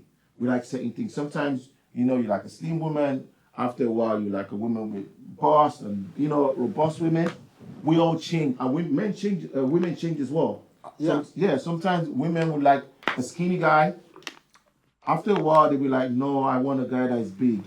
Sometimes they want this certain guy, or sometimes even we guys. Sometimes we might like a blonde girl. Another time we like one brunette. So we change what we like. But then, if you know that this is not what you want anymore, then I don't know, just leave it You break up with her? or break up with her or something. Or But aren't we supposed to help each other grow? yeah, we're supposed to help each other grow. So if you find that there's a physical thing or a health implication to her being overweight? Yes. Is it that deleterious? Is it that toxic for you No, to no, it's not toxic for if you have experience and you've know how to navigate it? yeah. I'm talking this now. I'm talking about guys that just go into dating. You're not with me, not even you. It's not with me. I wouldn't say that because I'm talking about these guys that social media has wrecked their lives. We know what social media is doing. We do not go with social media because we have done that and we've seen that it doesn't work. You know what I mean? You met supermodel and what and then so is that all she has for me? There's more than that. But we're talking about young guys that just going to dating. And the first thing they do, you just said it again, when they don't have a role model, their role model becomes people like Beyonce, people like, on Cardi social B. media. Yeah, Cardi B. And these people are promoting these things. So, and they say something. If you can't, there are two people in this world. There are either people that know what they want, and there's other people that just follow the follower. And that brings us back to current affairs. Yeah. The world's waking up. Kamala Harris felt that she could win the opinion or the sentiment of people by introducing these role models. But Exactly. unfortunately, she wasn't reading the pulse of the culture. The culture is that people need new role models. Exactly. People yeah. are tired of the old ones. of the old gods, the old goddesses. Yeah. And this is what always happens with culture. The old gods and the old goddesses are overthrown. There was a time people worshipped physical depictions of gods, be that Zeus, be that statues, and they Yeah. were replaced by Hollywood celebrities and musicians. But we've come to the point now that humans, society, is dethroning these weird gods, these Exactly. strange gods. And the new God is the self. And that's why when you go to the temple of Delphi, it says at the entrance, know thyself. Know thyself. Because when you know thyself, you will not have any gods above me. For I am a jealous God. What that particular scripture is referring to is that yourself, your personal identity, your I amness, be that as a man, as a woman, yeah. in the dating world or in the financial world, your I amness is a jealous God. Is it like this affirmation? I am successful. I am that. I am. I am. Yeah. The I am is the foundation. It is the foundation. So the I am exists in a state of no expression. So when you add I am wealthy, you're adding expression to it. Exactly. So when the scientists, the physicists, the Jewish physicists, they did the experiment called the double slit experiment, they found out that when they tried to measure particles, it behaved in a certain way. So it's sometimes acted like a particle, sometimes it acted like a wave. Yeah. So the I amness has no state. Doesn't. I'm sorry to cut you because we were talking about that. Even when we talk about height, where do you get that from? Social media. I mean, when you talk about heights, yes, it is social media. It is social media. Everything is all like there is nothing like everyone is saying. Even you get. There was something I saw on TikTok, right? There's a girl that is 5'2", and they asked her like, "What kind of man do you want?" She said, "I want a guy that is 6 foot above." But that's a preference. But come on, it's how we are listening. It's a preference, but if we look at it really, like we would understand that this is coming from social media stuff. It is coming from, but we can also say that there are certain overweight guys.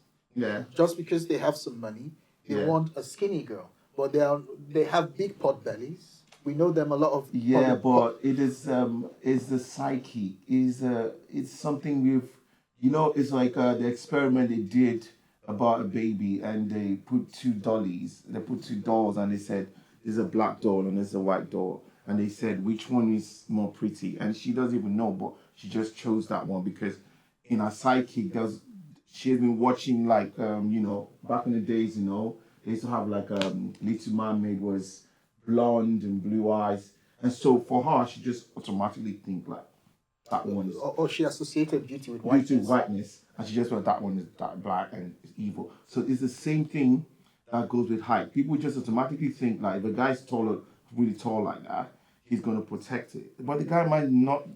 But I'm happy because your statement has given us a nice, healthy segue to move away from the conversation of relationship to maybe some more slightly controversial but socially important discussions about the perception of beauty. So if social media, as you say, has created this idea of whiteness as a model for beauty, is there anything that we can do as a people, as a society? We already said Emmanuel, God is with us, or God is in us. If we know that we have gods inside of us, what does that entail? What does that say? Oh, we're all beautiful. But where does that leave certain demographics who would want to put artificiality on themselves? You have a lot of our beautiful African women think they are not beautiful until they put artificial hair on their heads. Which, yeah, I know. And while I said that we do not shy away from controversy in this podcast, I actually meant it. So I have never come across a Caucasian woman who thought it was necessary for her to put dreadlock attachments or black woman's hair on her head. I've seen that though. I've seen that And on social media, but you get few like one in I don't know, maybe 1,000. I don't know. There is that they want to look black. so is this an education thing? Do we because this boils down to relationships as well. When we talk about what women find attractive, and you mentioned that the women like a certain kind of man. Well, we call it a preference, yeah. So it's a preference. So should we live in a world in which we can do whatever we want? It's okay if the black woman wants to have her hair in whatever way she wants. It's her body. She should feel free to Exactly. do it. I think they should. I think because this conversation, because obviously I had this conversation with my cousin, and we're having this conversation, and my cousin said the same. My cousin said, "Oh, I do not like." Yes, I would. I'm not. Is my preference as well. I do not really like women with wigs. I wouldn't say, but I'm not. But at the same time, I come to understand that is my preference. And if I do not like it, doesn't mean other people cannot like. I'm not gonna talk for other people, because if you feel that's what you want, then that's what you want. I agree. Yeah, because because this thing would cause a lot of problems, because then the black woman would keep saying that, oh, is that because of our hair? You're making an excuse to like another race and stuff like that. No, it's not that. If a brother or if someone else finds a woman that is using that attractive, then go for it. But then this might also be construed as sticking your head in the sand, because we only have to look at the implication of this kind of behavior on society. Now, when you're wealthy, when you're successful, when you're spiritually elevated, you have two options. You can either say, I don't care what's happening below me, my household is good. I don't have to worry about anybody with weaves. It's none of my problem. You can be that person, or you can have a podcast and re-educate people. And re-education is important, especially in a society that is full of fatherless women and motherless men. Yeah. Where there are a lot of men that do not respect women because they did not see their mothers receive that kind of respect. So Exactly. So they feel, why should women be respected? Because if you respect your mother, respect your grandmother, you'd respect women. You wouldn't have rap videos denigrating a woman regardless of her race. Yeah. But when we look out and we see a society in which black women are portrayed as low-class prostitutes in the rap videos, And we don't see the same thing when white men shoot music videos. We don't see white men depict women from their culture Looking like that. in that manner. Exactly. We now say, because we don't want to offend certain quarters of society, that we Interesting. bury our heads in the sand? We can do that. Interesting. And okay, sorry, before after And not just the Western men. Yeah. You don't see it even in the okay, Latino okay, community. in Hollywood, or is it Nollywood? This Nollywood thing, yeah. If you notice this trend, there's a woman, she's having braids, right? And she has no money, right? She has braids, she has no money. Suddenly she makes money. The first thing she does is to go buy hair. What does that say? It says that hair is associated with wealth, especially from black women. You know what I mean? Like, even when you look at even jobs, if you go to many companies now, you will see that top executives and women of caliber, right? That are black women, they have to use a wig, and if they don't use it, some of them try to do it with attach. You know what I mean? Like weaving and stuff. But most of them have to put that wig on. There's this thing of it has to be straight. And if you cannot, because black hair is nappy, and it's either nappy or curly a little bit, right? And there's no way you can do it that is going to be that straight, right? So they end up putting that hair. They might not use it at home, right? But they come into work, they have to wear it because that hair is associated with wealth Or beauty. wealth as well, or you've arrived. Because you know what I mean. You get what I mean, because those movies which, in fact, movies are one of the things that shape people's mentality. That's right. There's Nollywood, because even when we talk about spirituality, let's go to spirituality now. You go spiritual in movies, Nollywood movies or whatnot. Every time they show, they show people that are spiritual and doing their thing as evil. And they just bring a Christian and say he has to cast he has to do, you know what I mean, right? That's right.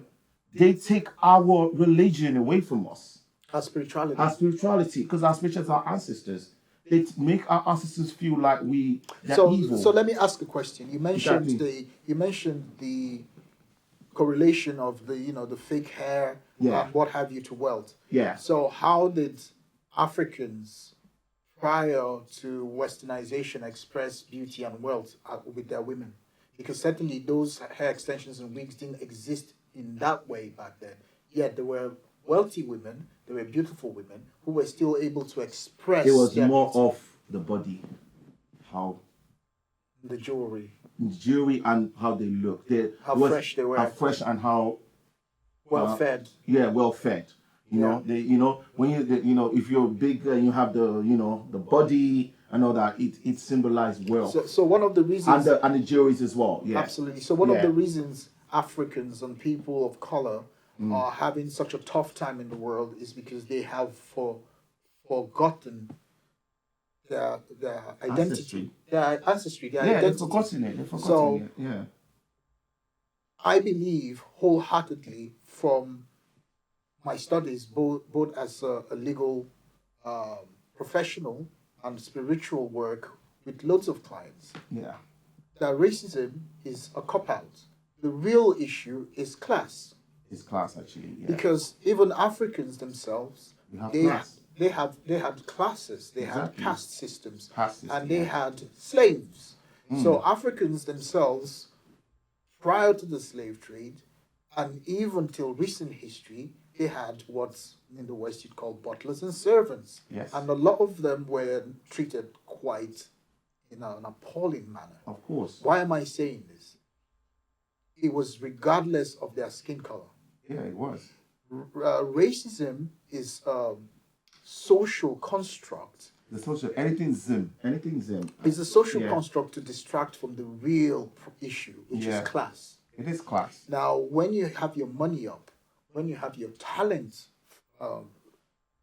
as a beacon to represent you, suddenly those racial structures begin to fall apart, especially if you can come together as a society as a community to lift each other up and not exist as crabs in a barrel. A lot of people of color, and we're not saying that racism is non existent, we're saying that it's often used as a crutch, as a fugazi to obfuscate the real issue, which is a class issue. It's a class issue. So you have Hollywood depict people of color in a certain way. Yeah. And this is embedded into the minds of the larger world and the larger society, and they begin to project this image of blackness. Yeah. Okay? So what we need to do as citizens of the world, and not just people of color, because I don't see color, I only see green. We need to go back to the foundations. Our ancestors. That's right. We're going too far into the mist, what I call the mist, the confusion. It's confusing, isn't it? It's confusing. Yeah. Now, ladies, it's your money, it's your hair. You can do whatever You can do want. whatever you want. What we're talking about is a bit deeper than the surface understanding of what you stick to your hair. We're really talking about self-love. Self-love. If you can look yourself in the mirror and say, regardless of my hair Or not. or still not, pretty. I'm still pretty, then you've won. You won. Yes, it once, because obviously we know the genesis of this hair. It was used because when people had cancer, they did chemotherapy. They were on. Or let's say you want to go for a show and you don't want to have your hair. You want to have like a green hair. You want to have let's say your hair is like, I don't know, brunette, and you want to have green hair. You put that wig on, right? That's what it started from first, using wigs to compensate for maybe, you have chemotherapy, you lost your hair, it justifies that, It justifies It that. justifies, oh, you just want to do it for a day, you just want to change your look for a day, you just look really funky. But then it now became to, people start using it. And it's fine. Yeah, but it's still fine. It's still fine. It's what you want to do. And to be honest, there are men that like it, and there are men that wouldn't like it. It's a matter of choice. Well, if you do a poll, you will find that a lot of men value the natural look in a woman. Yes, of course, because there's nothing like there's nothing like a natural look. Men like natural look. Even sometimes they say, look, less makeup the less makeup you have as a woman, the more men are attracted to you.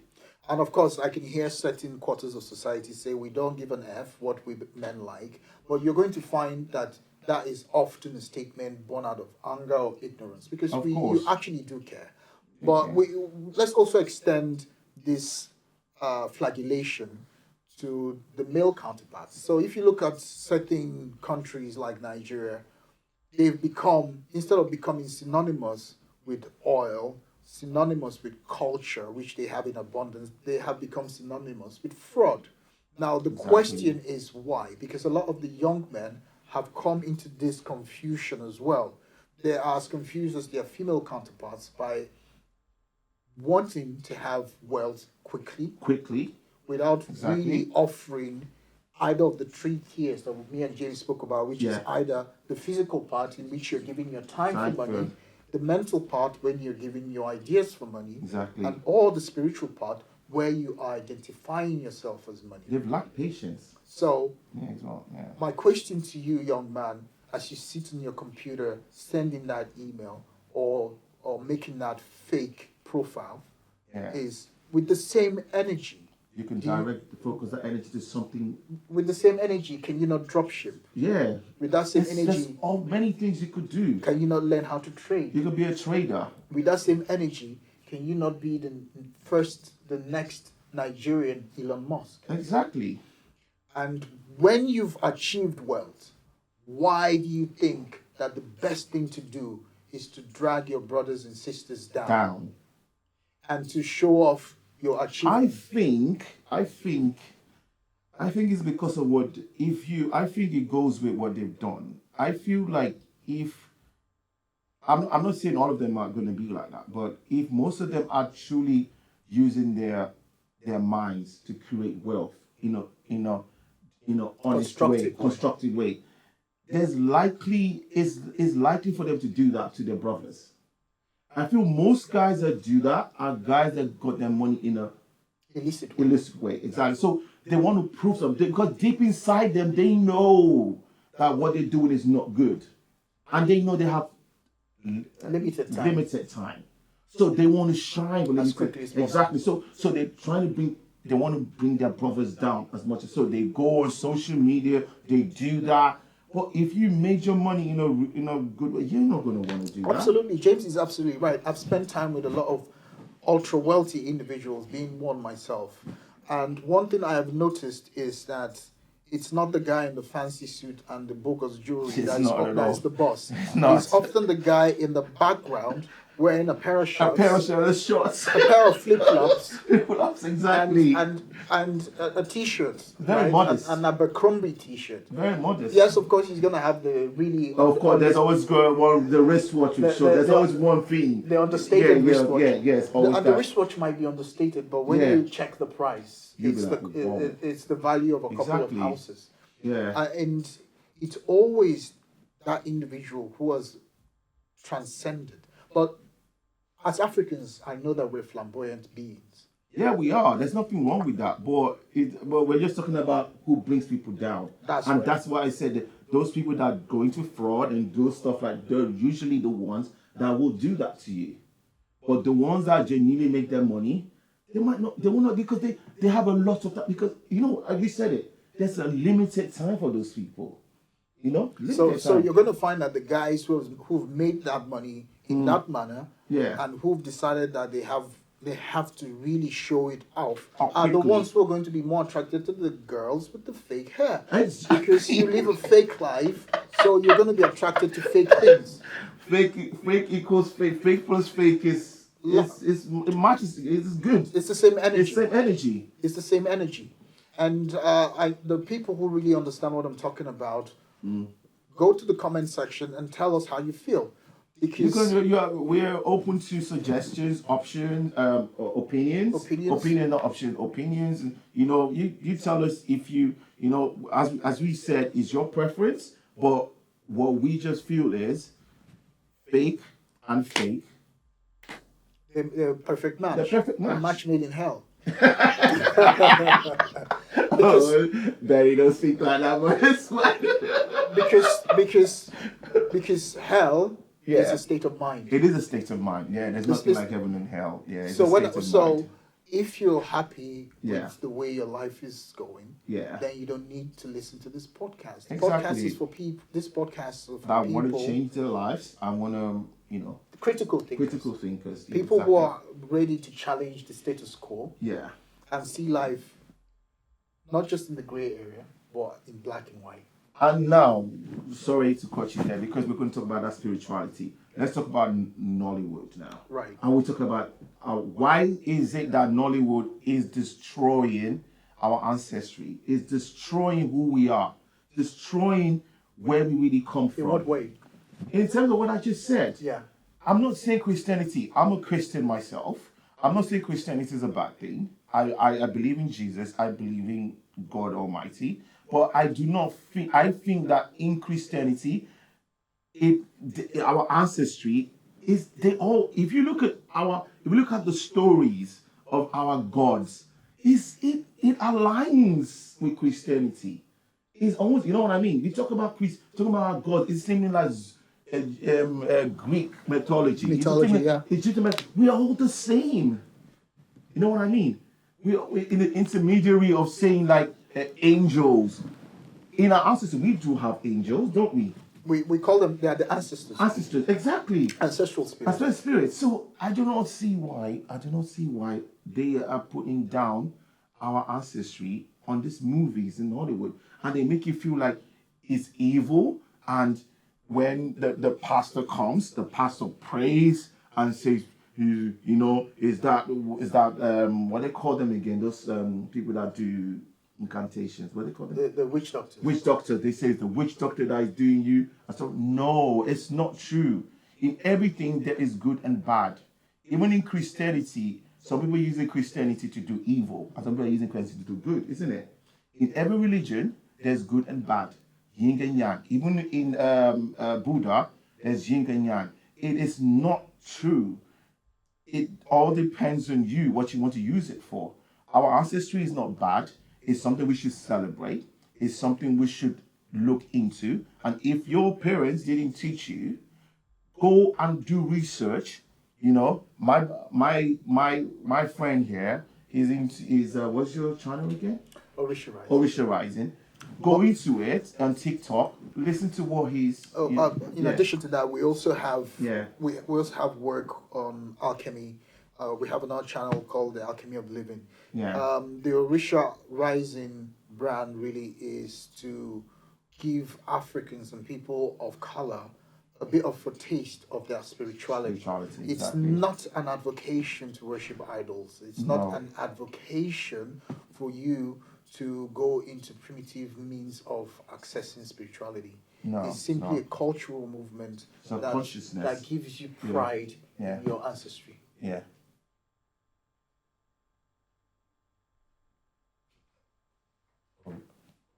Okay. Yeah. So as we said, like I think we should is it honor our ancestry? We should Well, we as citizens of the world, yeah. our job is identity. Identity, exactly. And you are born into your family, you're born into your country, into your nation, into your community for a Exactly. reason. And you need to honor that. Now, that's all the time we have in today's podcast because time flies when we're having fun. It does fly. We're just having fun. We're just talking, aren't we? Yeah. Guys, I want you to feel free to suggest topics that are pertinent to you, that you might want us to break bread over. Yeah. But in the next podcast, we'll most likely go deeper into the relationship conversation. Yeah. So about we money. obviously we did talk about money. We talked about back home in Africa, Nigeria, and other places that scam is not the right way to go. There's use that brain you have to do that. You can use that brain to create. And You can then- use that. Yeah. And there are many of you that will say it's because of your corrupt politicians, but we have no proof of you being able to do better when you get into that position yourself. Exactly. Look, what I found out is many people that lament a lot and complain a lot, they might be the worst because it has been proving that people that were harassing the government, they were doing it for their own interest, That's right. and they get in there and they become worse. So I feel like forget about the government. The government is doing their own. They're trying to help the citizens of the country. Help themselves as well, and it's not easy like that. You find a way to become successful, to become, That boils down to identity. identity. Who exactly. are you? Who So are you? it's been lovely. This Lovely is your talking to you. host, Most Reverend Benton Opene-Luxington, and Most Reverend James, it's been a pleasure. And we'll see you next time. Take care.